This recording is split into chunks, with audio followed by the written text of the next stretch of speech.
We have a lovely panel here. We're excited to chat and see how the conversation goes. Again, if you're just coming back into the room, remember that you can go to either space. If you do, please go through the hallway that way so you don't interrupt the other panel. There's restrooms in the back. We'll have a discussion for about 40 minutes or so, and then at the end we'll have some time for questions. So without ado, I'll kick it off to you all to introduce yourselves and get going to talk about breaking rectangles. Thank you.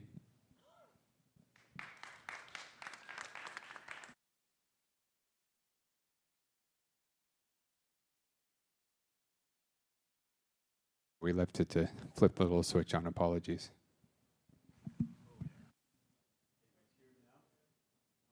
Yeah, it's coming. Keep speaking into it, yeah? Mm. Oh, this one works. We're not going to talk at the same time. Can you guys hear me? Yeah. Well, thank you so much for being here today. My name is Josue.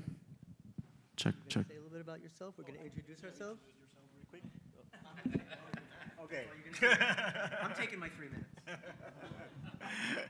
have a story. Okay, so my name is Josue Ibanez, and I've been working in the interactive and immersive media industry for almost 70 years. And I'm really excited to be here, and thank you so much to Laura for inviting us. And I'm ready to share my story, and also ready to share space with you guys. Please, take your turn. Okay. Oh, my name is Hana Kim. Wow, so many mics. I'm a projection and media designer for performance, and yeah, so like anything involving with performance and storytelling, that's what I do. And We're also working on a little bit of a comedy routine involving microphones. So I'm Michael. That picture is 10 years old. I'm a lighting designer. So I've heard some talk in the other talks about the LDs, and so just so you all know, LDs in the room. But I'm a lighting designer with a practice that treads pretty heavily in the world of what I call lighting media convergence. And I don't know if I'm an accidental lighting designer or one by fate. So the meta side of that is my middle name and my mother's maiden name is Licht, which is German for light. So that's like one for the Kismet side. But my first interest, my first love was in making movies. This is really before video was a thing. At age 8, I begged my parents to buy me a Super 8 camera and a projector. And with my chemistry set as main prop, that way, I could make my mad scientist movies. But at age 10, my parents took me to the theater, and I was fascinated by the way the lights were behaving in patterns. I went to a liberal arts college, no training in these fields, always pursued them in any case. But really, there was more of an opportunity to pursue lighting as an extracurricular and in general. Again, I'm old, early days. And I think one way or another, it seemed like if I'm going to have a career path, try to make a living, it was going to be in lighting design. And I enjoyed lighting, obviously, since I was 10. Prior to that, I moved to New York City. I was making projected artworks for my friends' performances. At some point, they asked me to light their shows because they knew I liked to do that, and that was a way to stop waiting tables. And let's just say that set me off on a career of lighting design that took me to performance, live events, entertainment, television, film, and then all the way back around to lighting, media convergence. And I now have a studio that does a lot of work in the architectural and built environment. You guys call it installation work. And a lot of it is media facades and things like that. So you'll hear more about that in a bit. All right, thank you. So I'm going to start telling you a little bit more about myself. As I told you before, I have so many titles, and when I live in Mexico City, and every time that I come here, it's hard for me to say, when the officer asks me, like, what do you do for a living? I'm like, oh shit, like, what do I say now? Because I do so many things, and I have so many titles, but I mainly circulate myself between all of those. And I started my career in 2007, and I always say that I started my career when I was building this device, this is a table, and this little device, I made it with my hands and with all of this kind of like experimentation with multi-touch. So we're talking about 2007, which was the year that the first iPhone was launched. So everybody was really amazed about seeing a multi-touch device in their hands. So at that time, I was part of this small community building bigger multi-touch surfaces. And nowadays, we see all of these devices all over the place, right? But for me, like the ability of breaking the pixels was, seeing this as a magical way of approaching media, right? And moving forward from this year into 2023, I'm more into the design and immersive experiences. And between this time, I was part of a group. I was one of the founding members, and actually my former partners are here. And I've been part of this place called Coco Lab. And in this, how do you call it, like laboratory or a company, we've been creating experiences all over the world. And we've been also, like thinking about how we break the pixels, how we do something different each time.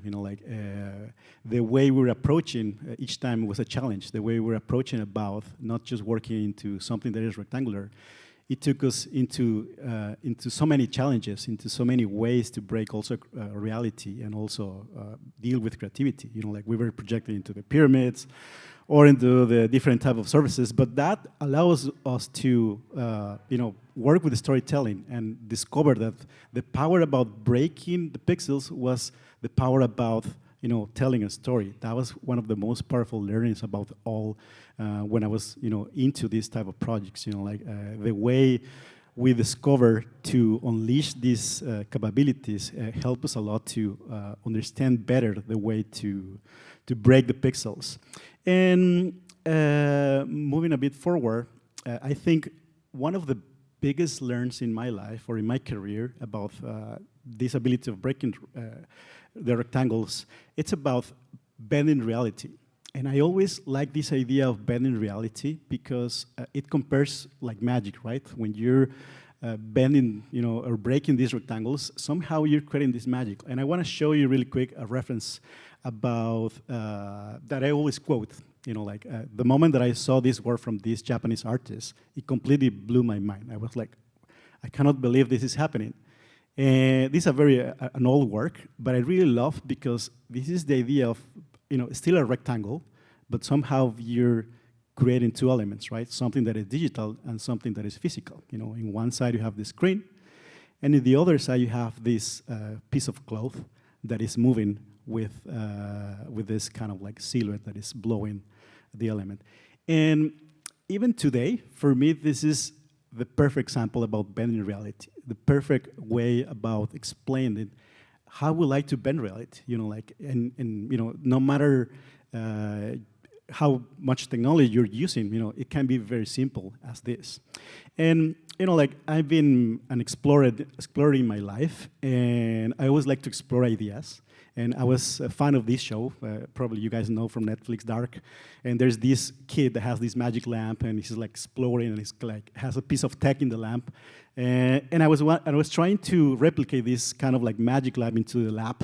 And then we built this kind of like magic lamp with a real DMX wireless and also a tracking system into the lamp. And somehow this idea of bending reality has been also present in my career. By always trying to do. And also, I will say that breaking rectangles, somehow, it's also about breaking fear. And breaking fear, I think, is one of the most powerful things that you can do with new projects. Like all of the past video that I showed you from Coco Lab, it was about a challenge, right? And I'm going to tell you a short story about one of my biggest fears in my career. And it was this project for Meow.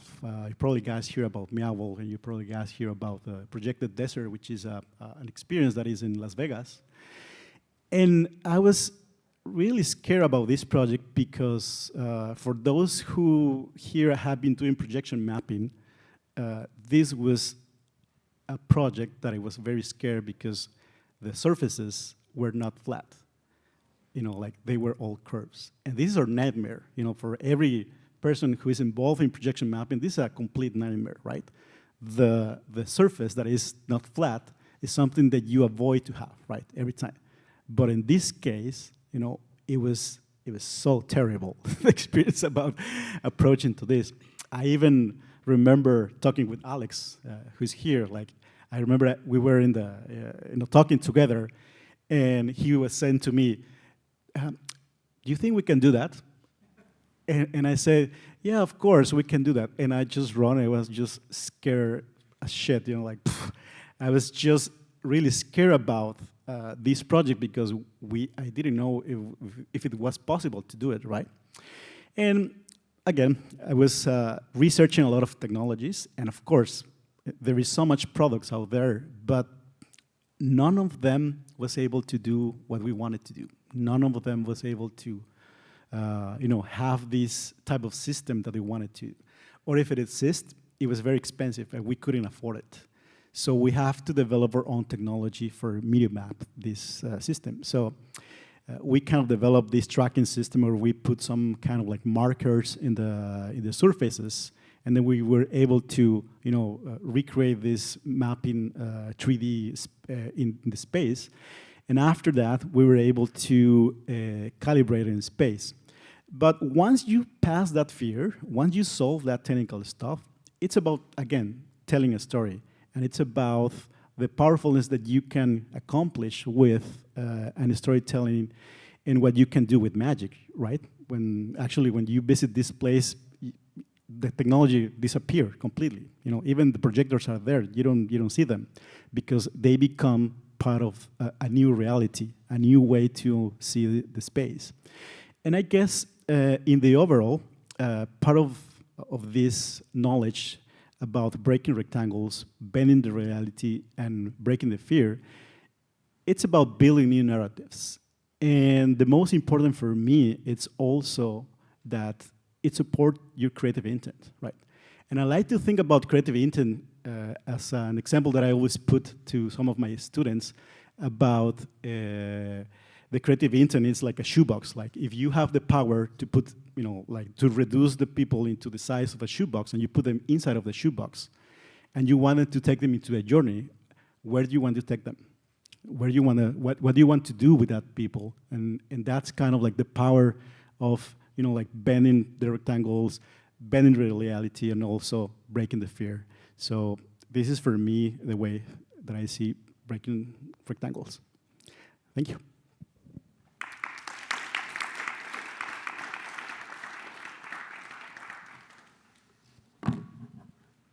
Wow, that's so cool. I just loved your presentation, so I'll say that. And I'm Hana Kim, and for me, I think breaking the rectangles, when I first got the prompt, it was more like, I was thinking like, what am I doing that is like, that is suiting to this prompt, is I think I try to focus on. And then wording here is a somewhat iffy. I feel like what is even ancient and what is even new? Because like it's not really like, I don't consider myself as a technologist. I don't consider myself as like working in the forefront in technology. I more consider myself as like someone who's very keen on storytelling device that's been around for forever, and just like having an open mind to absorb relatively newer mediums that come our way to support that ancient storytelling. So I think in my head, it's more about like, what was even before rectangles? What is even rectangles? And then this is just a very old reel that I grabbed. Oh my God. I'm gonna make the sound very, this is like very old, so yeah. I think I can just turn it back on when for you. So this is just like showing like some of the work samples. It's I just, life. I haven't really been able to update it in the past few years, but I think it shows like a sense of like, kind of like what I'm trying to do in each piece. I try to,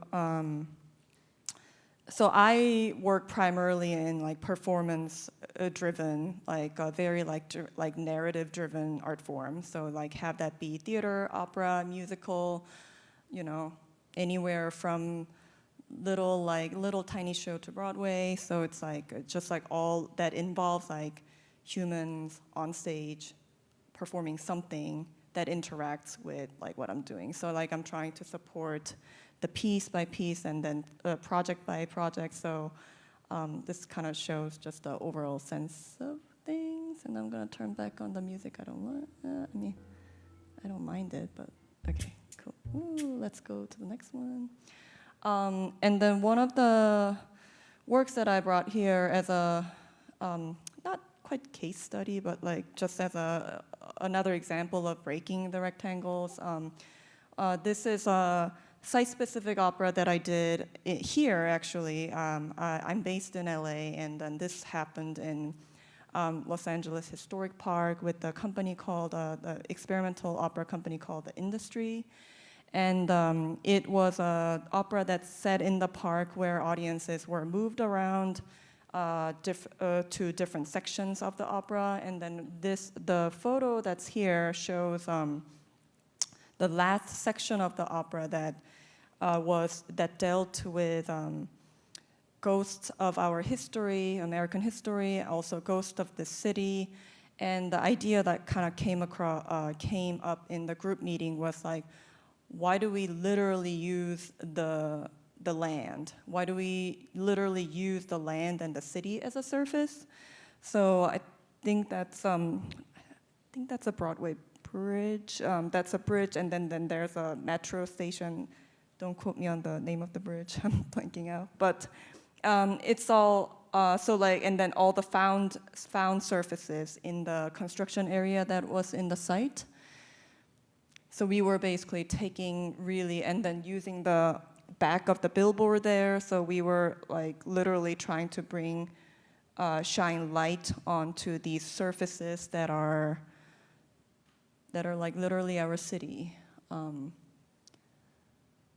And this was like another section that was, video's not gonna play. But yeah, this was one of the. Another thing that we used was we used the recycled water that they were using for their sprinkler system in the park, and then use that as a projection surface.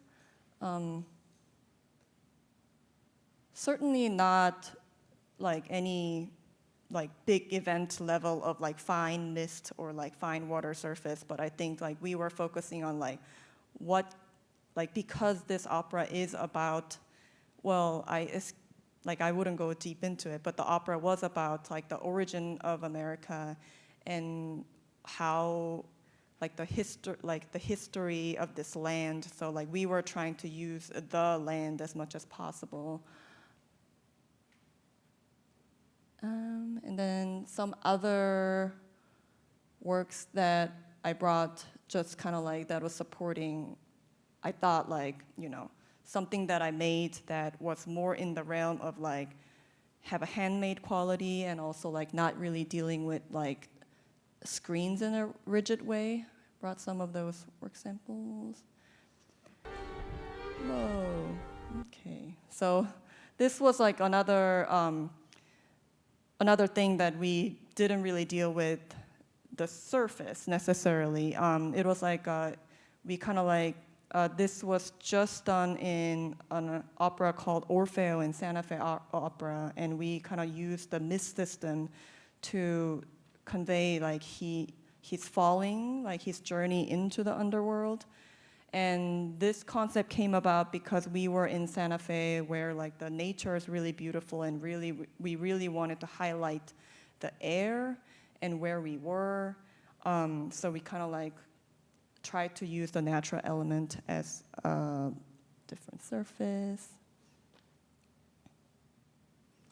So I think I'm early in my time, but that was kind of like the overview that I brought, just the little things that I brought to talk about breaking the rectangles, and we can talk more about it later.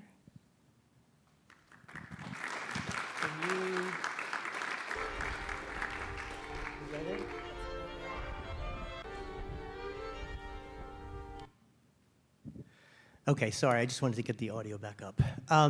So Hannah's heard me say this before, but the projection on the sprinkler system, like the found water, and the projection on the mist, I think is really cool. And it's a really good example of breaking the rectangle or atomizing the rectangle. So that's lovely.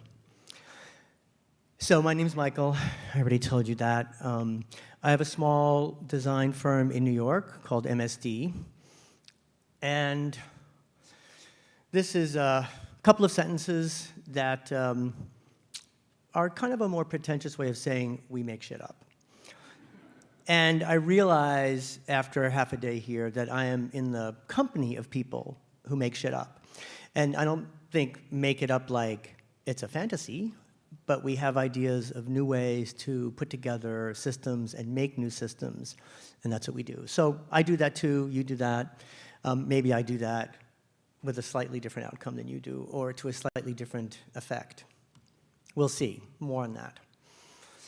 So we in my team, we like big pixels, right?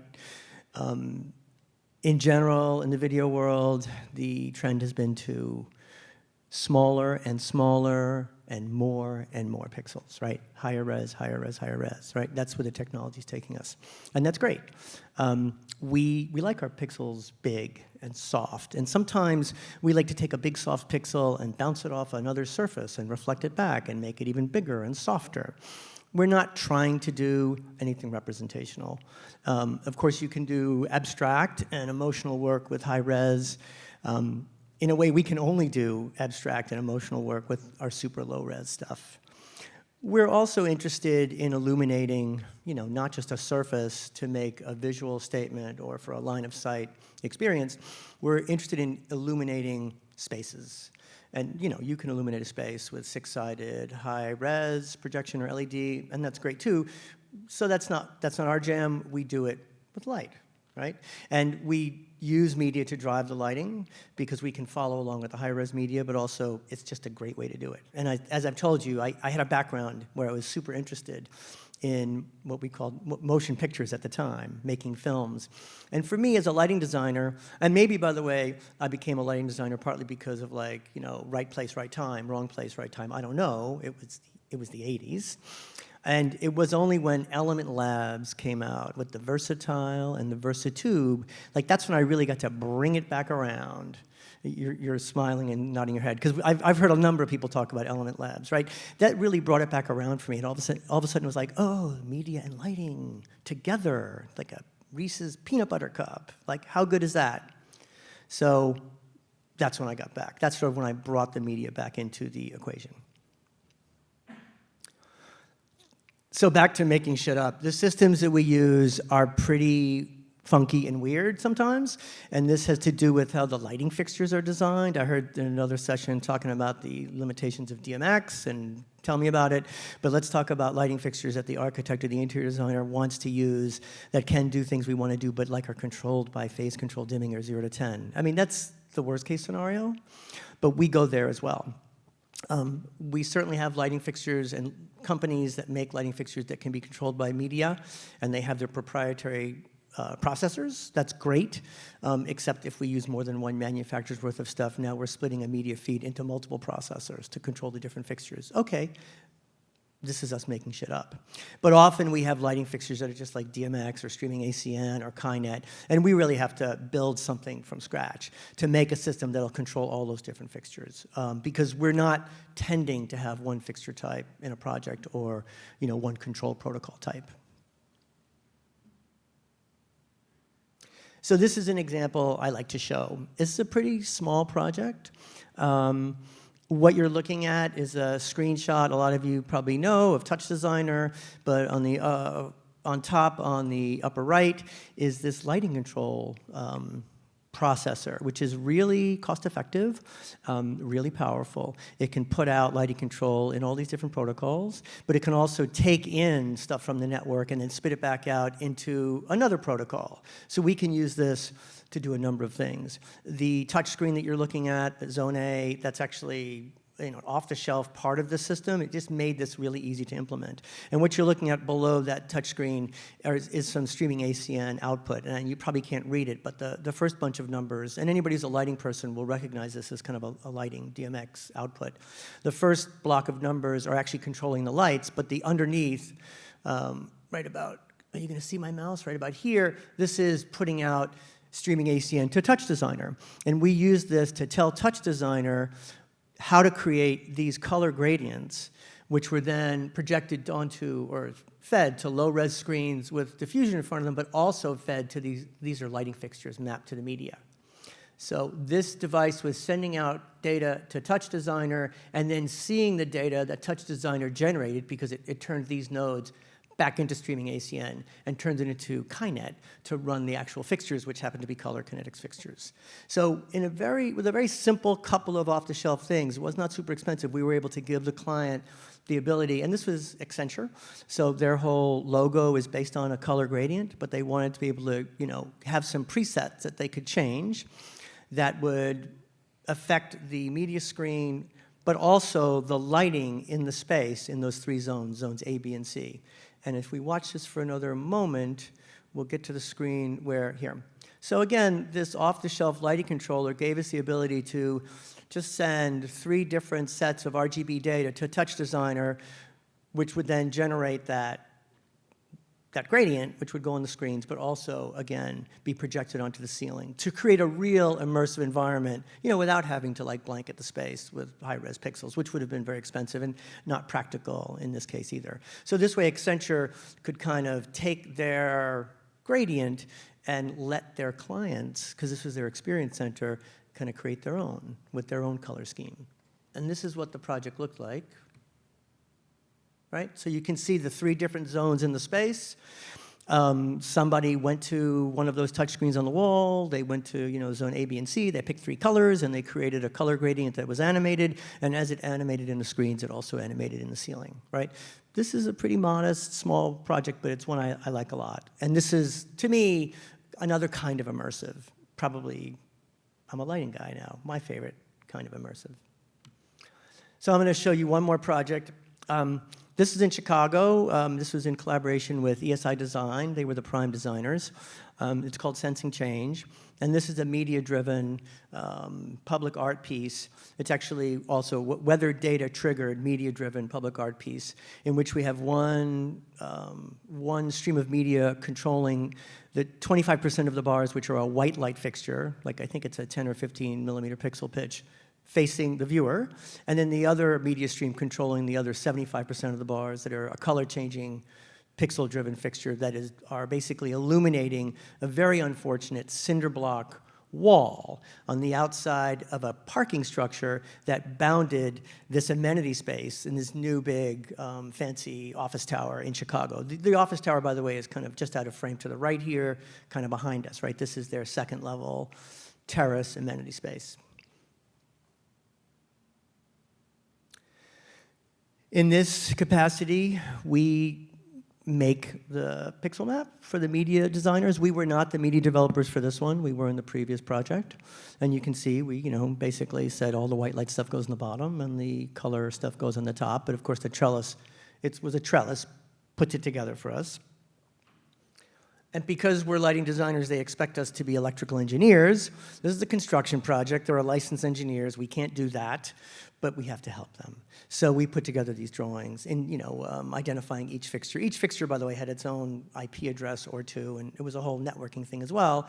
We're not the IT people, but we have to sort of put together the information to help them do it right and even kind of break things down for the electrical engineers in such a way that they can power it and it won't blow a circuit. So I'm just going to end with an attempt to show you a video that we had trouble loading. So if it doesn't work, you can go to michaelstiller.com and look at the video, but we'll see what happens.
So I think I mentioned it was weather data driven. Some of the media, obviously, I hope, looked like precipitation or wind, and we were taking live weather data and triggering pre-rendered media. Generative was in the cards for a while, but that's not how it went. So that's what I've got. Thank you. I think we have a few minutes for questions. Yeah. Applause first. Thank you all.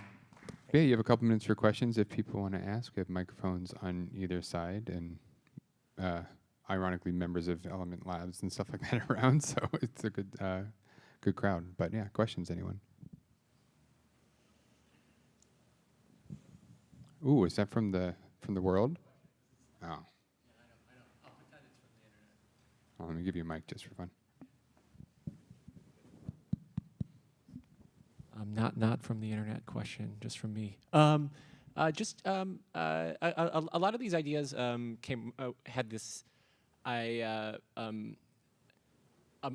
like kind of this magic experience kind of happening, where like particularly the blowing of the cloth and that moment in those experiences.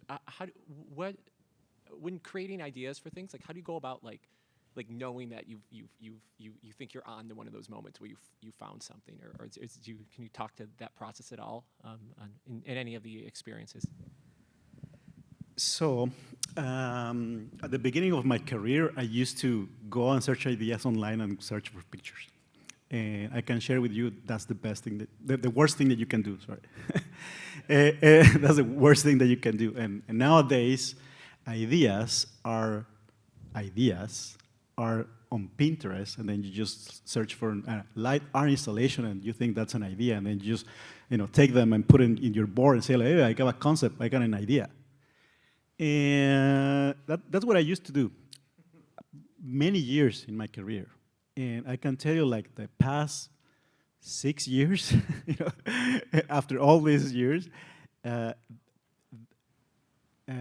one of my mentors in Coco Lab was telling me, do not put anything visual, write it. One guy yells. Explain it into a napkin to someone else.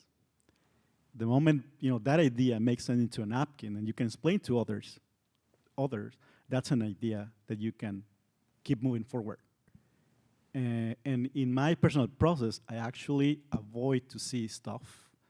And somehow, when I am, creating or developing an idea, I tend to refer to things, right? Because tools are there. You have Instagram, you have Pinterest, but I tend to, like tie my hands in the back and try to not to do that. In my process, the moment that I go, wow, is the way that I'm developing this by writing that idea in my back of my head. I'm, exploding with visions, and that's when I say, like, oh, that's a great idea, but that's my own moment, But it's nothing visual yet, It's just words, and if those words can be translated into an idea, that's a perfect one, I think.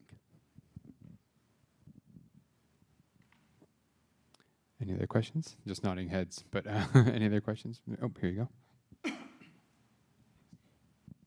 Yeah, I have a question for Hana Kim. What are some of the challenges in the force of like storytelling and the story that you want to tell that uses, say, some technology to tell it, versus like what the technology wants to do? Sometimes it goes against what the story wants to tell. And so I'm curious what maybe not just technological, maybe sociological challenges, or what have you dealt with there?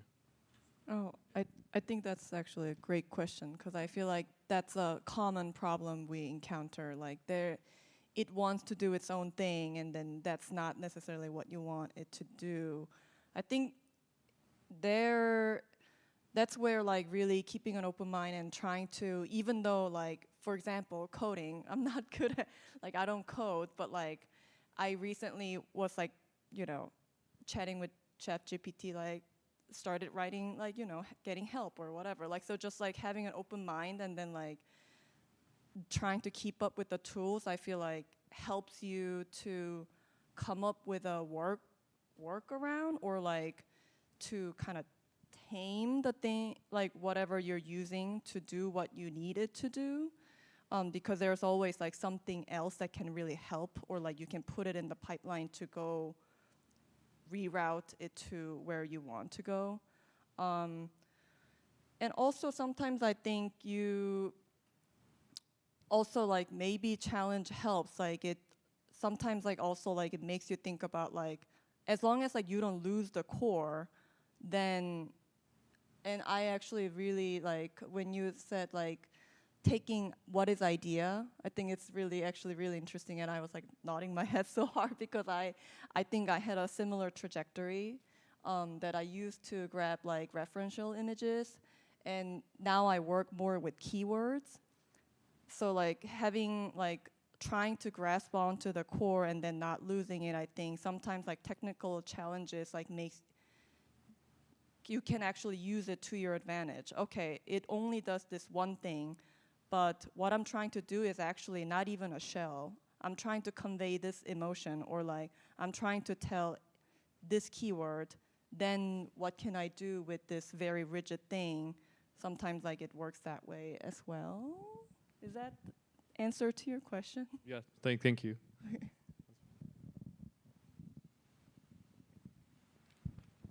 How's it going, guys? Oh, I knocked over my own water bottle. You can't ask a question anymore. That was it. Oh, man, I blew it. I was curious, what inspires you all? Is there a certain type of media or a certain activity or things that are inspiring to you to create the fresh ideas that you really want to do yourselves?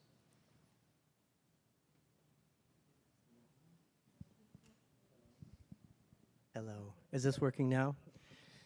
I guess for me, the creativity does not exist, or sorry, the idea, or I'm sorry, I didn't catch the word you used, but You just inspiration that you yeah, find. the inspiration. Yeah. Thank you. It really comes from the environment, or if there's a story within the environment. But I look at this. I look at the space. I look at the three-dimensionality, and then there's usually a story behind it. And I really think about what am I going to do with this space? Because it would be entirely different in another space with another set of surfaces. I don't know if there's time for each of us to give a little quick answer to that. Yeah. I've been inspired a lot by communities, and like this event, I always go back and I want to do something when I'm really close, with people doing things. Myself, I also produce a design festival in Mexico City, which I bring people from different parts of the world to speak and to inspire people or crowd or a bigger crowd into the Mexican design industry. And I do it because I also get inspired there, and being in places like this, I think it's key for me to keep moving forward and being involved with the community, making the network, but also maintain myself, informed and actually being, meeting all these people that we didn't met before, and make these collaborations. That's also the things that inspire me a lot.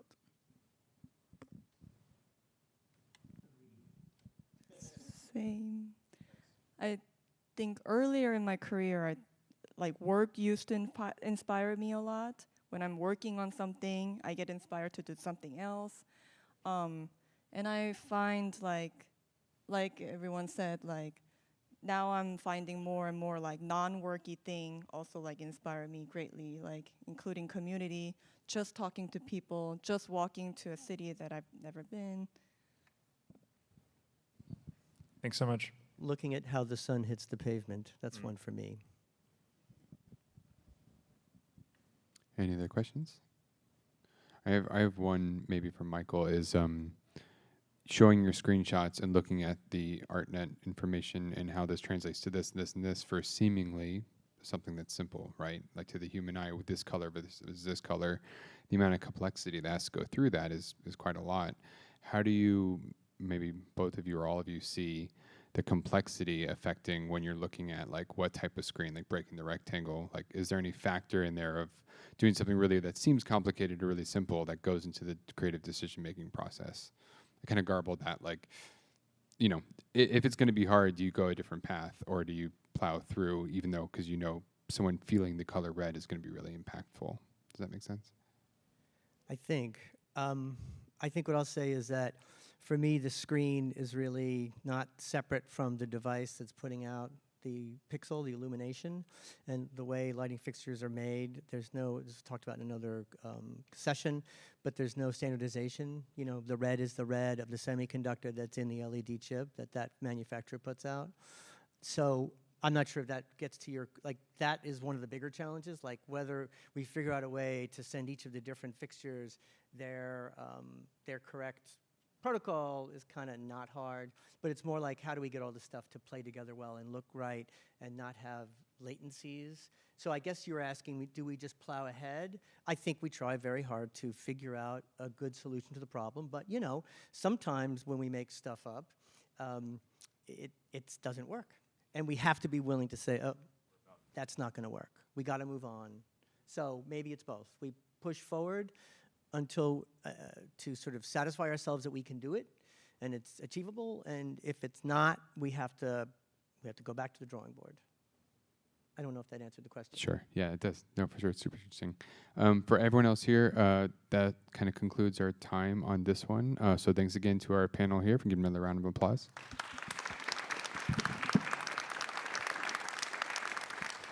And then there's another session next door that's going to continue. This room is going to now, from here on out for the rest of the afternoon, just show what's happening in there on a live stream. So if you need to work or something like that, you can watch from in here.